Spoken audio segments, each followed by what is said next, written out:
So this video um has been a long time in the making, mainly because it took me a while to find a suitable replacement for my K2. I'm gonna be honest with you, this keyboard brought me into the world of fancy keyboards. Because prior to this, I was using generic garbage that comes with, your computer. Um Honestly, there's not much I can talk bad about the K2 because it's been a good keyboard for me. It's worked. Um, yeah, I mean, it's done the job quite well. Um, but over the years, I realized that for my gaming setup, which is this area right here, I could use a smaller keyboard. I don't really need this size keyboard. And many of you are looking at this and you're thinking, oh, this is already small enough. Well, I want something smaller. Um, I'm not getting rid of this. I'm still going to use it for my other computer. But when it comes to my gaming desktop, this is the replacement. The Q9. And it's taken a while because I knew I wanted something smaller than 65 and also 60% keyboard because I have had a couple of 60% keyboard. I still wanted something smaller. But the issue with 40% keyboards like this is a lot of them have a funky layout, and none of them until I saw this really matched what I was looking for. For example, this is another 40% keyboard that I have tried. It works. It's not that bad, but the layout itself is not familiar to, my typing because it's not a traditional layout. So it's not a bad keyboard overall. It's, it gets the job done. But I wanted a more traditional layout. So that's where this comes in. The knob.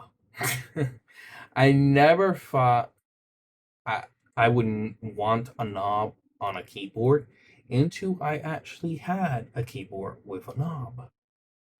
I gotta say, I want more keyboards with knob because having that adjusting my audio on the fly, oh, pure wonder why I didn't have a keyboard with a knob before. The arrow keys. That was a selling point because if I'm gonna use this for gaming, I use the arrow keys a lot. I want my damn arrow keys right there where most keyboards have them. I want a big space bar. I want the AWSD keys in a traditional, location. So this pretty much was the perfect 40% keyboard for me. And now you're saying, oh, it's actually longer than the K2. Yeah, but it's shorter. That was my issue with this. I wanted something shorter to store away here in this area because this is also my little work area too. This is where I built RCs, play with my robots. This is a multi-use space right here, so smaller, better. Um, so yeah, still love the K2. Not hating on it, but when it comes to gaming, this is the replacement. The typing on it is not that bad actually. I thought I would struggle a little bit getting used to the smaller, footprint. Not really. It's kind of just jump and go. So as you can see, got the red switches on this one. And if I remember right, these are Hmm. Let's see if, I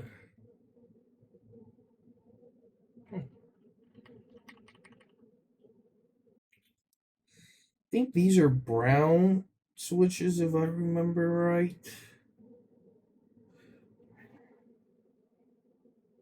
But yeah, I definitely prefer the switches on this one in terms of sound profile. Oh yeah,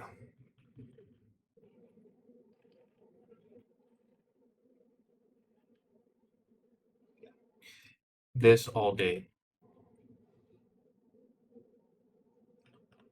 So yeah, if you're looking for a 40% keyboard layout that feels like a freaking brick, because I thought this was heavy. Hell no, this thing, oh my god, this thing, it feels like an actual brick in your hands. This could be a murder weapon, honestly. I mean, it's that heavy, and I like that. It's kind of like you wouldn't, I don't like to associate weight with quality, but when it comes to this, yeah, associate it, because god damn, this thing, it's a freaking unit when it comes to a keyboard. Um, and I like that. I'm not a person that always sees, heavy stuff. Like, for example, this is a lightweight mouse, but when it comes to keyboards, yeah, I'm starting to become a fan of the heavyweight stuff. I mean, this thing is just awesome. And I know I sound like I'm glazing it up, but keep in mind, when it comes to fancy keyboards, I have limited, experience. I mean, the K2. A lot of people would find this to be like, like entry level fancy keyboard. For me, I find this to be, mid tier in my opinion. But yeah, if you're considering getting this to try out 40%, go for it. Honestly, yeah, go for it. It's so far the most comfortable layout and a 40% keyboard that I have found. Yes, it is bigger than most 40% keyboard, but it does miracles with that extra space. So this gets my full approval, 110%. I got it for 79.99, I think, at Amazon. I know it wasn't the original MSRP for this, because that was well over $100, and uh, I don't know if I would have paid that much for it. I mean, I paid more for this than for this, so that was already, questionable, because you're paying more for less as far as keys. But man, the build quality on this really shows. So if you were considering, you know, downsizing to one of these, try it. Go for it. Again, I said it already, but like, I'm still that surprised by it. It's a nice keyboard. So yeah, thank you for watching. Keep it on the channel. Um, I'm doing a lot more uploads lately. So yeah,